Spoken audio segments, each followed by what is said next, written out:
You know why? Because you want to believe it. You want to believe that this time, when they tell you that they're sorry, this time, not the other times, no. This time, it's real. This time, their disorder is going to disappear. Because this time, they worked on themselves. This time, remember when they would tell you, I need space to work on myself, and they were just sleeping with the new supply?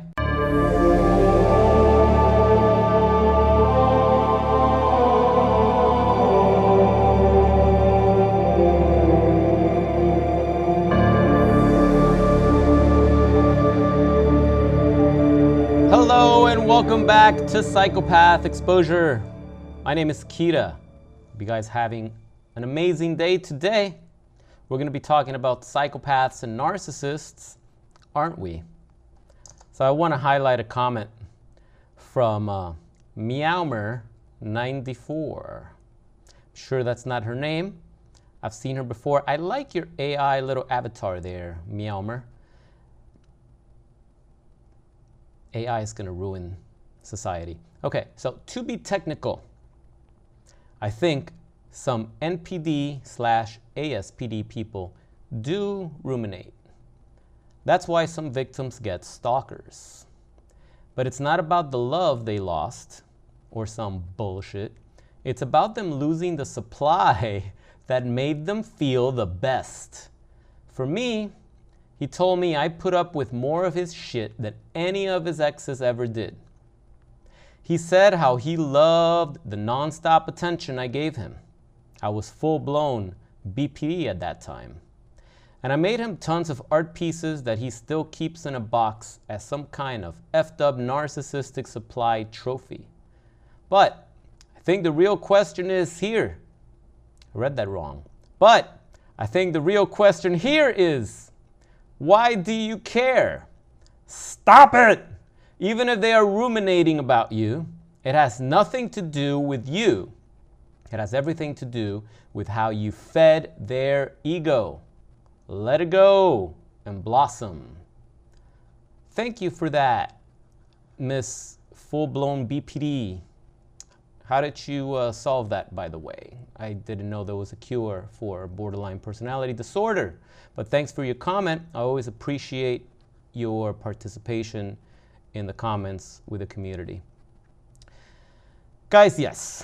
Okay, like it's easy to just throw a blanket and just say, yeah, narcissists don't ruminate. I probably have said it before with the intention of getting you guys some validation, feeling a little empowered. But look, there are levels, there are degrees to the narcissism, to the narcissistic traits, to the personality disorders that we cover here in this channel. And yeah, a lot of narcissists will spend their day overthinking. Their mind is chaotic all the time.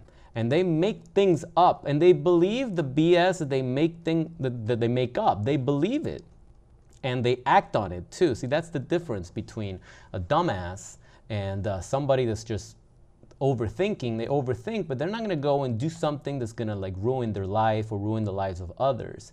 But a lot of these deranged fools, they actually believe the nonsense in their head, and they go and they do some stupid shit afterwards, and they just complicate things for themselves more and more and more and more again. That's why you see they have a history. They have a history of this shit. They've done it to the ex, they do it to the new one, then that one becomes the ex, they do it to the next one, and it's the same thing. They leave a paper trail of destruction. Do they ruminate? Has nothing to do with you, right? But yeah, sometimes they do. And it's not that they actually love you or care for you or miss you the same way that a non-psychopath would feel. Don't get it twisted. Do not think that when they tell you, oh, I miss you, oh, I love you so much, oh, blah, blah, blah, blah, blah, that it's actually the same that it has the same definition or carries as much weight as when you say it or when you feel it. For the narcissist, you're just supply. You're just someone that's going to give them what they need to feed their ego, to better their lives. You're just a tool. You're just a tool that's going to help them get to where they want to be. They don't value you as a human being. They don't have any consideration for your feelings as a human being, as a lover, as a friend. If they did, they wouldn't have put you through this nightmare. Would they? If they did, if they really did, they wouldn't have cheated on you the first time. Not to mention all the other times that came afterwards. They wouldn't have even done it the first time. You know, you really have to look at that. You really have to ask yourself, like, what was I thinking to have put up with that and put up with it again and put up with it again and compromise your own values, compromise your own boundaries, start bargaining, because that's really what you start doing, right? You start bargaining with yourself. You start moving that boundary closer and closer to you. Eventually it goes right through you, like cuts your head off, right? Boundary is like behind you now. These people don't really care. Don't be fooled. I know when the holiday season starts to come around, weather starts to change, the leaves start to fall, triggers some memories of when things were nice. And you're like, oh man, I miss my ex. And then there comes the Hoover. There comes the Hoover. You guys tell me all the time, Kira, guess who called me? Guess who texted me? And because you're in a compromised, vulnerable state, there you go, responding. There you go again, giving them the time of day. There you go again, believing the same BS that they fed you last month, last year, 2 years ago, 3 years ago. I've worked with clients that have been dealing with the same narcissist from high school. We're talking 30, 40, 50 years later.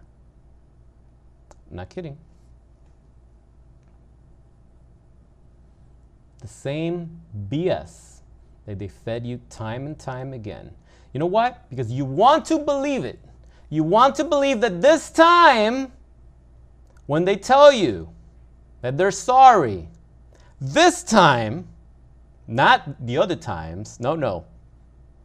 This time, it's real. This time, their disorder is going to disappear. Because this time, they worked on themselves. This time, remember when they would tell you, I need space to work on myself, and they were just sleeping with the new supply or the ex? Remember that BS? Or, how many times have I ever heard this one? I sounded like a seal right there for a moment. How many times did your narcissist ex go back to their wife that they were supposedly divorcing? How many times did they go back to the husbands that they were separated from? Mm-hmm. And you were the side dude. You were the side chick. They weren't planning on getting a divorce, guys. They were having the little affair. And you bought into all the BS, and you know it. You know it. And somehow, you're gaslighting yourself into thinking, no, they really love me because they tell me, Kira, they've told me that they love me, they told me that I'm special. They wouldn't be keeping me in my life for this long if I didn't mean something to them. Mm-hmm. Yeah, okay. Sure. You go ahead and you believe that, and you let me know how it works out for you when you take them back again. Because I can tell you from experience that it never works out. I can tell you from experience that within a week, they'll be getting back with the very same person that they told you that they cut off. You know what's crazy? I was talking to my mentor like months ago. Actually, that's true, but I was talking to him the other day too. But months ago, I remember a conversation we were having about the same topic, right? And it's funny how this is the problem for like the new supplies, especially when the narcissist has been with somebody for a long time, they've been married or whatever. No matter like what they go through, it could be all sorts of domestic violence, it could be all sorts of crazy shit, like there's, you know, police, jail, all this crazy nonsense, like they kidnapped kids. Well, I've heard so many stories. And you give them another chance, knowing the monster, right, that they are, and the other beast that they've been dealing with. And you'd be surprised how many times, and this happens to even non-narcissists. You don't have to be a narcissist. I'm just giving a general statement here because, you know, it happens. People go back to their abusers, whether or not they're narcissists or psychopaths. They just go back to them time and time again. And the poor, yes, I'm going to say the poor sucker that's actually doing things right, the one that actually treated them with respect, the one that actually cared and wasn't playing a game and was trying to build something and was faithful and was loyal. That person still thinks that, okay, clean slate, we're going to go to therapy, we're going to go to church because we love each other, we have a history, and life is short. I get it. And when two people love each other, they have to work through it. And then the abuser goes back to the person, the very same person that almost killed him at one point. And you sit there like, what? You went back to that? You went back to that person. That person's like most wanted. That person's like the most wanted in your county. And that's the person that you're going back to? Yeah. Yep. Happens all the time. It's called trauma bond, betrayal bond, sexual bond, whatever. James Bond. But there's a bond in there. They're bonded to that person. For whatever reason, that disorder kicks in. That disorder just kicks in. Something you said wrong, you made them feel a certain way, and it's like they're possessed by some dark entity, and they go to connect with another force of darkness, because that's a great connection, isn't it?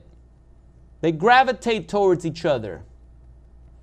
They leech off of your light. They leech off of your good sources of radiant, positive energy, whatever you want to call it, whatever grandiose word you want to throw here for the sake of making this example. They use you. They take those things from you. Clearly, you make their life better. But they go back to the trash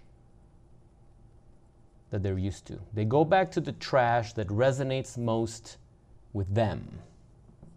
See, I don't have a problem if I'm dating someone and it doesn't work out and we break up, and then I discover that, well, they're dating a much better person in terms of financial status and good looks and this and the other. And I say, well, they actually, they found someone better. Yes, I'm going to say better. Obviously, we're just talking superficial stuff, but it's like, at least you can look at the pictures or whatever your friends show you shit you don't want to see, and you see it and you're like, damn, good for her. Good for her. Good for her.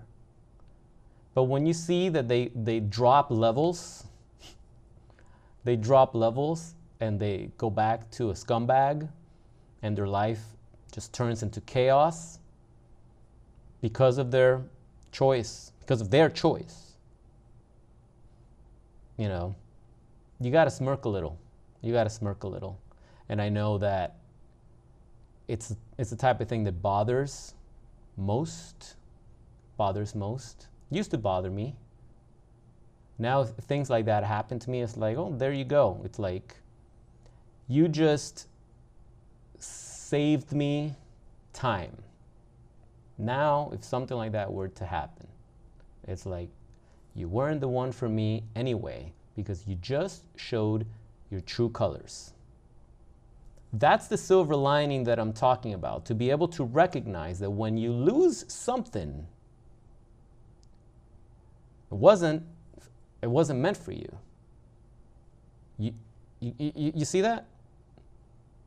You think you lost it, something that caused you a lot of pain, trauma, anxiety. You think you lost it. What if the universe, what if God took that away?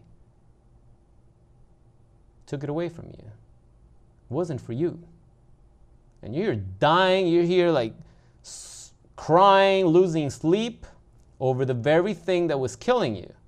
And it's been taken away because it wasn't serving you, it wasn't for you, and you're still chasing it like a drug addict. You're addicted to the pain. It's not easy, it takes a lot of work, but you can be able to look back and say, wow, we had our good times. I think most people in this community had great times with their psychopathic, narcissistic abuser at one point. You look back and, yeah, you had those good times, but what about all the other stuff? Why do you guys forget the other stuff? How can you forget the other stuff? Those are the things you have to always remember. The betrayal, the cheating. Cheating, that's it. That's the end. That's a deal breaker. There is no coming back. Let me repeat this. There is no coming back to a friendship, to a relationship, to a business partnership after a betrayal, especially cheating. And in a business partnership, cheating on the finances, stealing, right? There is no coming back. That bond is broken, and they broke it. If you go back to that, whatever happens next is on you. You can't blame the narcissist anymore. You go back to something like that, your self-esteem needs work. Your self-worth needs work. And the narcissist is not going to respect you when you take them back, especially after all the crap they did to you. They may put up a good front.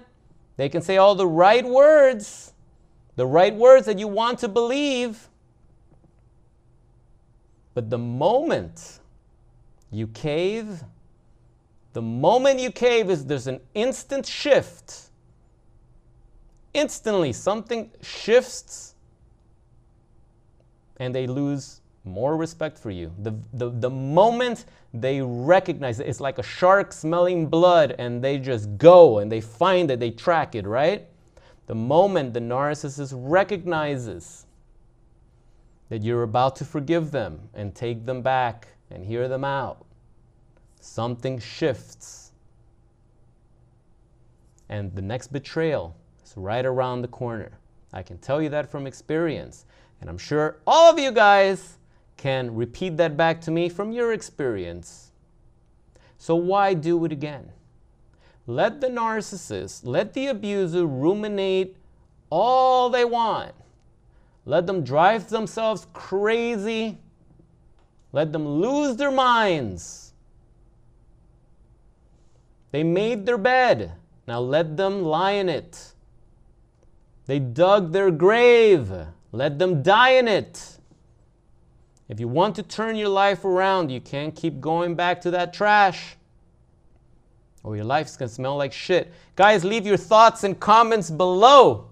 Love to hear what you have to say about this one. If you haven't already subscribed to the channel, yes, I'm gonna ask you to please subscribe. Drop a like on the video if you liked it. And hope you guys having an awesome day. I'll see you guys in the next video. What's my name? It's Kira, and this is Psychopath Exposure. Love you guys. Be good. Stay strong. See you next time. Peace.